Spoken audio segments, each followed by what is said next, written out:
Okay, I think we are there. All right.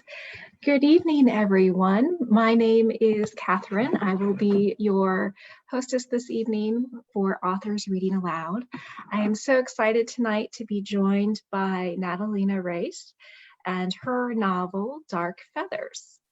This is our first novel in the series. I'm quite excited. We've been focusing so much on history, which is certainly my background and I adore, but I also love a good novel, and I'm so happy to start with this one. Natalina is an international best-selling author who wrote her first romance at the age of 13. Since then, she has published 13 romance novels that defy the boundaries of her genre. She enjoys writing all kinds of rebels and outcasts into her stories, and she always roots for the underdog. I think that's why I enjoy her so much. Natalina doesn't believe you can ever have too many books or too much coffee. Art and dance make her happy, and she is pretty sure she could survive on lobster and bananas alone. When she is not writing or stressing over lesson plans, she shares her life with her husband and 2 adult sons. So, Natalina, I'm going to turn things over to you. Welcome, welcome. We're very excited to hear your words this evening. Thank you, Catherine, and thank you for giving me this opportunity. Absolutely. So good night, good evening, depending on where you are. I'm very happy to be here today. I'm a little nervous. I'm always nervous in front of the camera. Getting better though. So let me just start by telling you just a little bit about me, besides what Catherine just went over. So I'm a hybrid writer, which means that most of my books are traditionally published by small presses, but I also have a couple novels that were self-published, including Dark Feathers. I am Portuguese, but I've been in the US now for over 30 years. And so sometimes my English, especially when I'm tired or nervous, my English is the first thing to go. So I apologize ahead of time if I mispronounce something. It's very possible. I've written, like Catherine said, I've written pretty much my whole life. I remember writing when I was like 7, 8 years old, because I was like, still am today. I was always an introvert. I was always the quiet girl. And writing gave me a voice, basically. When I wanted to share my thoughts about something, it wouldn't come out in actual words that people could hear. So I would write them down, and it seemed to work for me, and it's still working. Like Catherine says, I do have 13 books published. They're all romance. They're all under the romance umbrella, but I write across subgenres. So I have romantic comedies, fantasy. I even have a dystopian romance. So a little bit of everything. I like variety because I get really bored.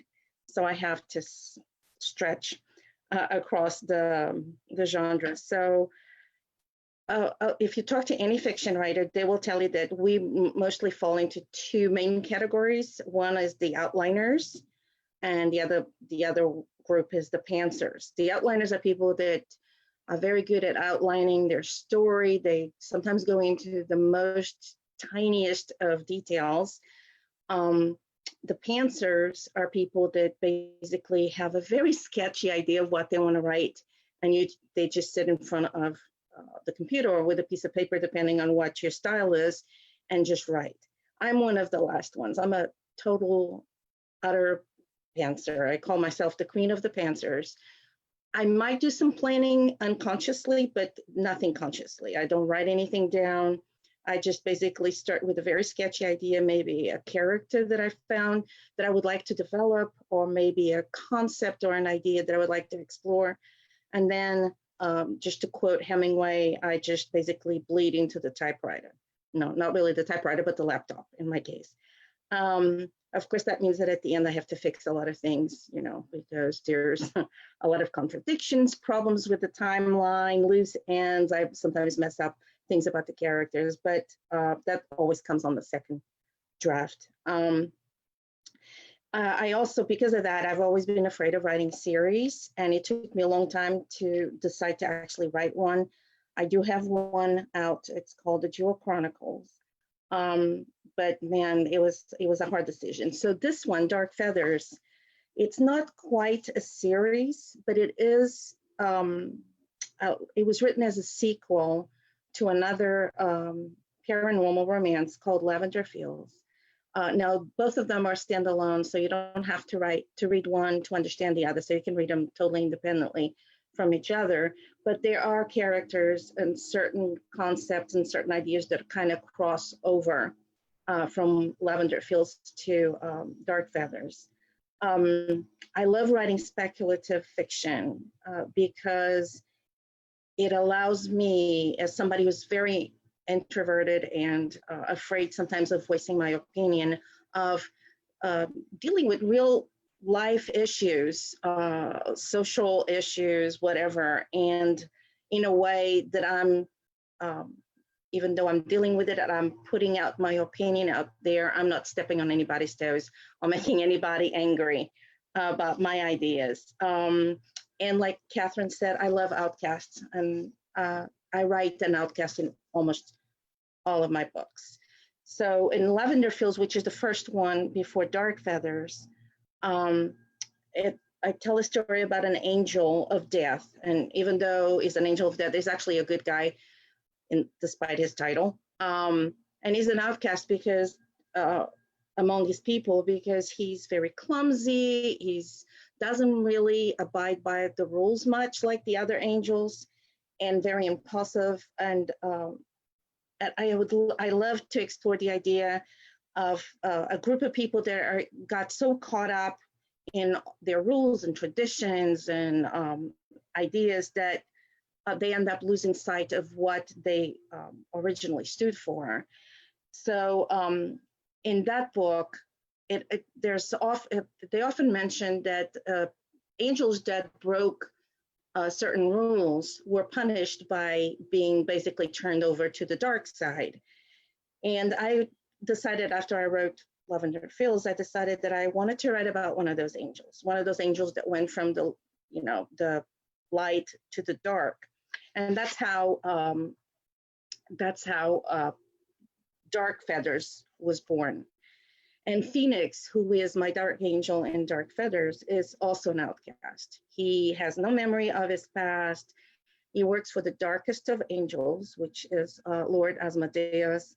The Dark Lord has made his life literally a living hell. And Phoenix has been beaten into believing that he has no way out of that life. He deserves all the suffering.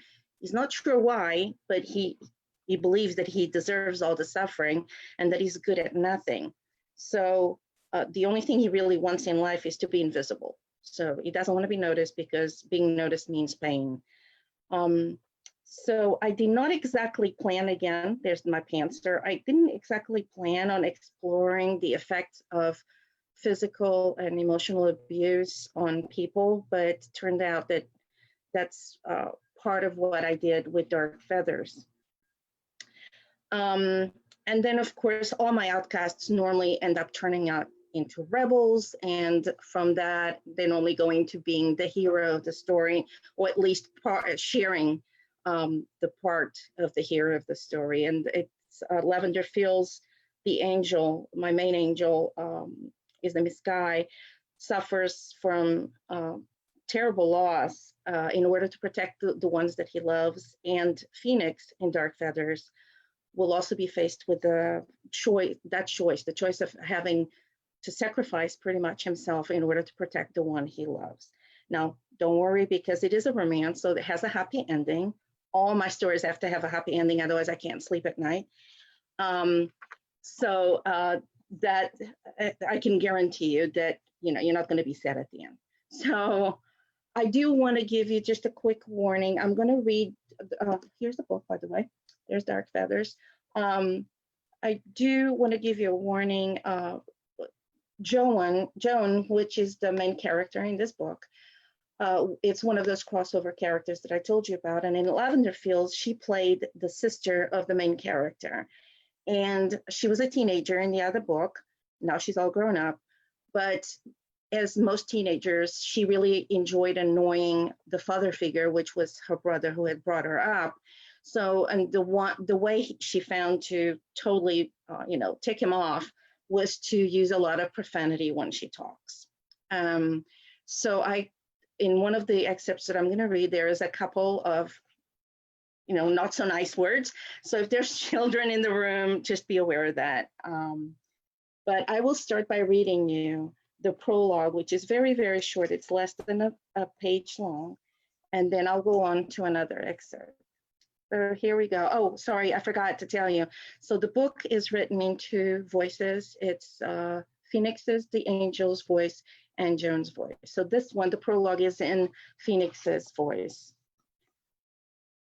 I am darkness. Darkness is all I know. It's what I do, what I breathe, what sustains me. I've no memory of a time before the darkness, and I refuse to wonder about it. Death and pain surround me from dusk until dawn. Screams of horror, cries of despair, yet nothing touches me. I am numb. I obey my master and stay alive. I don't remember why I want to live. I feel nothing and don't look forward to anything. I merely exist, a hollow shell of whatever I was before. A lost soul, they call me. I don't know who they are or why I remember the words and not the faces, but I don't care. I wake up from someone's nightmare into my own. There is no light, no hope. All is dark. I am what my master made me, a creature of evil, a carrier of pain. In darkness I dwell, and darkness I am. So this is the prologue, pretty much a good introduction to how he feels all the time and how he lives. After this, what happens is he is in one of his pluckings. That's what they call plucking a wicked soul. And he just happens to be seen and recognized as a dark angel by a mortal woman, which was totally unbelievable to him because angels use a ward, a glamour, whatever you want to call it, some kind of angelic magic to totally be invisible to mortals. So he kind of panics a little bit, thinks that maybe he did something wrong. He has to go talk to his master. And Asmodeus decides that he's going to send him to Earth to be a spy, basically, to pose as a mortal and try to figure out why this woman, this mortal woman, can see him and recognize him as a dark angel. So, as luck will have it, Joan is looking for a roommate.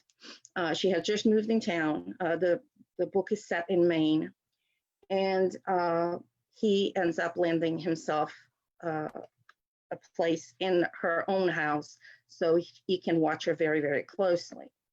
So this chapter comes much later in the book, and it's in Joan's voice. I had tried everything I could think of. I bribed them with cookies, with coffee, even included an offer for whatever he wished. Nothing worked. Phoenix wouldn't snap out of the funk he'd been in since we visited my island. Did something there trigger bad memories for him? He wouldn't talk. In fact, he'd barely said a word since our short trip a couple days back. It was as if he had lost the power, or maybe the will, to speak, answering only with nods and low grunts. It shouldn't have bothered me, but it did. We had only known each other for a couple months, but I couldn't deny I was more than a little attracted to him, physically and otherwise.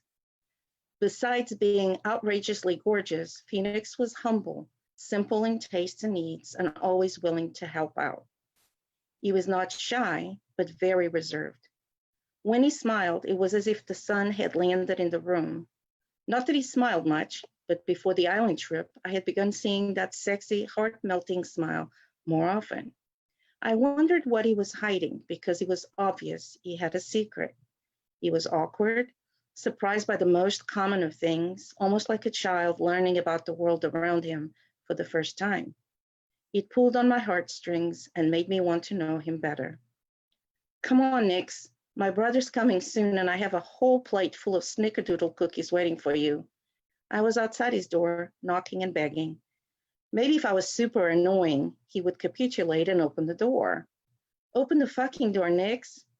Footsteps preceded the telltale clicking of the lock on the door. I took a step back, waiting for it to open. His face, a perfect exercise in symmetry and sexy aesthetics, appeared from behind the door. I'm all right, Joan. Just want to be alone for a while. It was like a mantra that he repeated every time I asked him for an explanation for his sudden change in mood. Bullshit. There's something wrong. I can tell. I held his hand and pulled him toward me. Come and sit with me for a while. Let's talk. He followed me silently, eyes on the ground. We sat on the couch side by side, my legs curled under me. I studied him for a moment.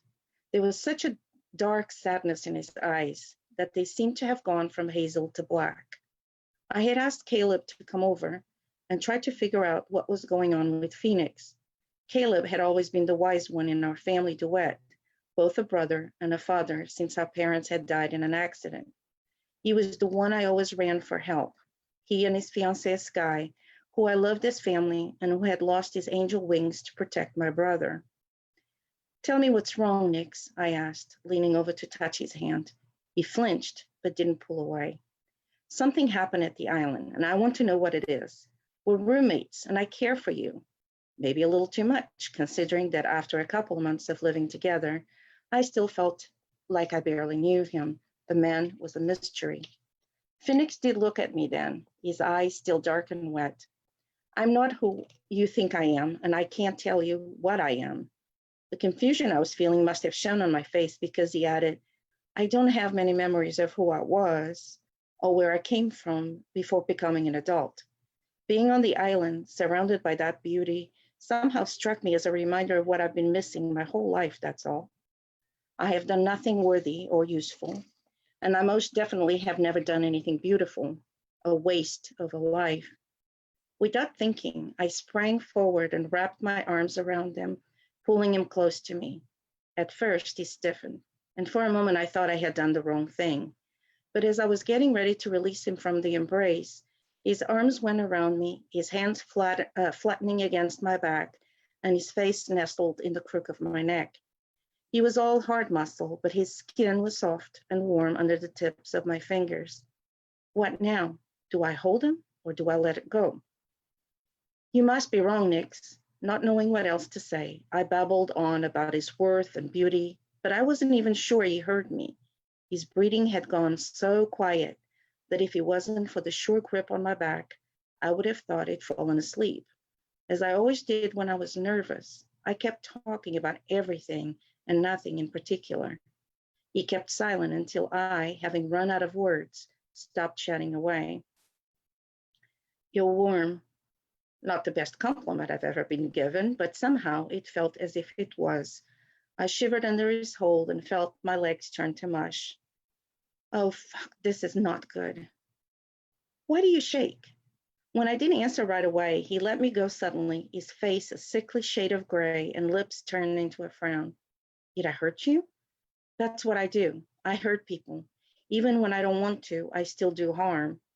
No, that's not it at all, I exclaimed, grabbing his hand. I didn't want him to move away from me.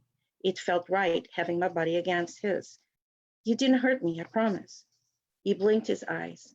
But you were shaking. You were scared of me. Oh my God, no. How could he think that? And what could I tell him to convince him otherwise? Listen, Nix, I was shaking because it felt good in your arms. I was not scared. I was, shit. I was about to tell this guy I had the hots for him. I didn't have to explain further, though. His lips stretched into the warmest, sunniest smile I had seen in a while. Really? You weren't even a little scared? Phoenix could be so puzzling sometimes. Why would I be scared of you? Do you think I'd let you live in the room next to mine if I thought you were dangerous? He opened his mouth to answer, but a loud knock interrupted him. We both looked at the door at the same time, wondering who was interrupting our moment. Open up, sis, there's a breeze out here. It was Caleb's voice, the one that had always given me the comfort I needed in bad moments. My brother, my rock, and the biggest pain in my butt at times.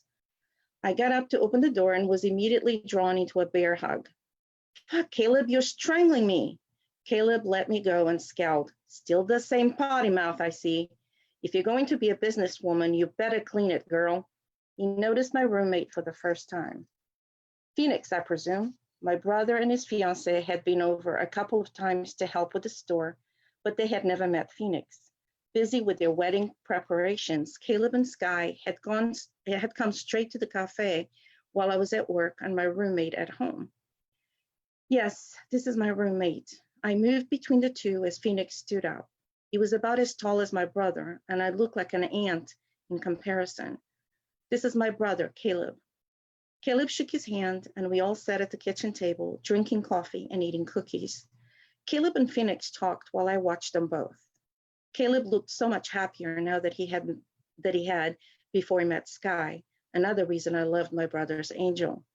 Phoenix still didn't talk much, but he listened with interest and nodded at my brother's chatter. For once, I didn't talk. I liked watching my handsome and rather haunted roommate. There were so many questions I'd like to ask him, but was afraid to. So many things I wanted to know about him, but one stood out at the moment. What were those two hard ridges I had felt when my fingers roamed his back?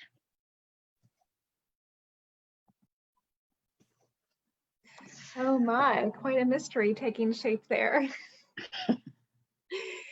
Thank you so much for sharing that with us. Well, thank you. So you were talking a little bit about your process in writing this book and how it was born out of an earlier story. Did you have any concept when you were writing the first one that this was going to become something like a series, or just a character who wouldn't go away? Yes, no, I had none whatsoever. I wrote it as a standalone. And what happened was, after the book was published, I was really surprised that a lot of people just loved Joan. And they loved that she was really a potty mouth, which really surprised me. I thought they were going to hate her because, she was a little obnoxious. She was a teenager.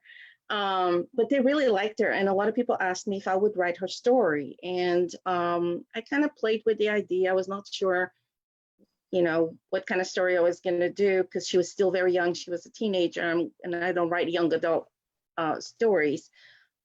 So eventually the idea came to me because, like I said before, I was interested in exploring the other side of things, the dark angels. All right, so just a character who people were asking for her to come out and tell more of her story. So I'm glad that you heeded that advice. So we have this great book. I also was really fascinated by what you were talking about at the beginning with your process of people who outline versus people who fly by the seat of their pants. And I am absolutely an outliner. So how did you just sit down one day and start writing and see where it went?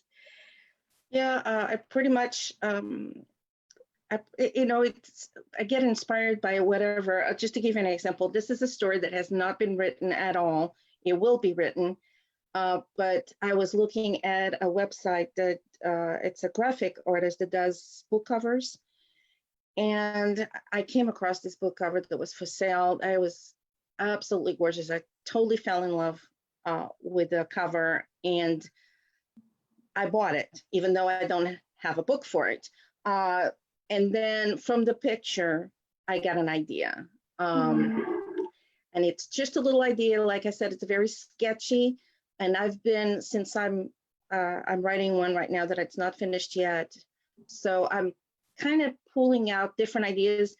And I've actually, for once, I'm actually writing them down, but it's just ideas. It's not really a plan. It's maybe she'll do this, and maybe this will happen, and maybe they live here. So, and then the story doesn't really come together for me as I write. And normally I write a chapter or a scene, and I have no idea what I'm going to do on the next chapter. And I just hope to God that something will come, and normally does. I mean, so far I've been really lucky. The ideas keep coming, and then you can polish them. At the end, after you're finished, you can go back and work on the details. But yeah, that's pretty much how it works in my head. I'm so curious. You said in your bio that you wrote your first romance at the age of 13. Do you mind sharing a little bit about what that story was? Oh, absolutely. So